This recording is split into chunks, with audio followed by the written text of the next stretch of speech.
Nĩ mbere ya kamĩtĩ ya Senate ĩgiĩ ũgayania wa mahinya kũrĩa gũtuĩkĩte icira rĩa gũtuithania magavana na anini ao, kũrĩa anini a magavana mekinyĩtie magĩtetera kuongererwo kwa hinya harĩ wabici 47 cia anini a magavana guothe bũrũri-inĩ.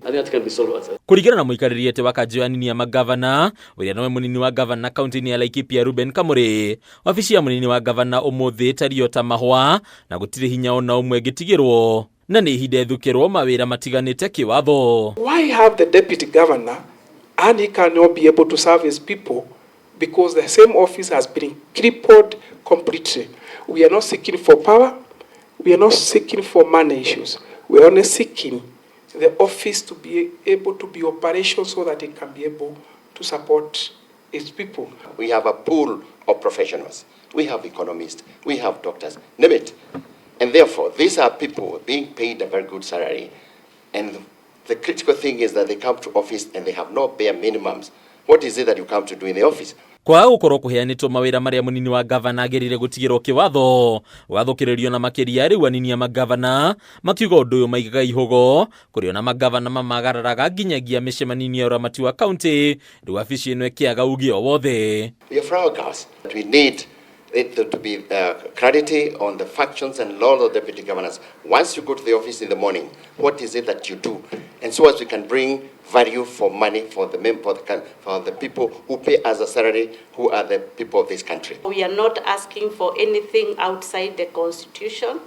All we are asking for is that the office of the deputy governor be functionalized. Kuringana na Kamũrĩ kwa ihinda rĩrĩ ta kaunti 40 gatagatĩ ka 47 irĩ na ndugamano gatagatĩ ka magavana na anini ao, ũndũ ũrĩa ũtuĩkĩte mũhĩnga harĩ gũkinyanĩria tabarĩra cia kaunti. Devolution is not going to work if we continue sidelining that office of the deputy governors. We have the deputy president with his budget to run his office and the affairs of his office.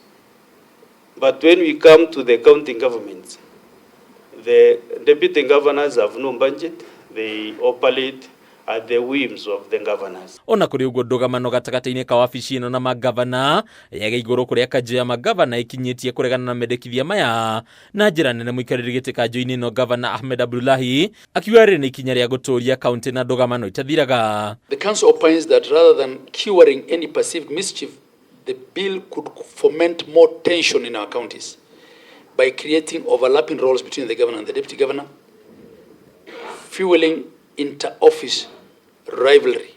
It will create two centers of power. When you go for vying for those positions, you have the governor's position and the deputy governor's position. Of your own choice, you choose to be.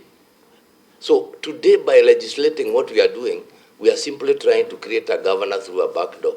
Kuringana na magavana hinya wa anini a magavana wagĩrĩire gũikara o ũrĩa ũrĩ ũmũthĩ hatarĩ kuongererwo na hanini, kuona kũmongerera wĩra hinya ona kana bajeti kwa ya kũmekĩra ũrugarĩ ona wa kwambĩkĩra magavana o macira matathiraga o makĩgucanĩria ũramati wa kaunti. Let's not create counties with two executives, chief executives, each calling his cabinet in a different office of the county.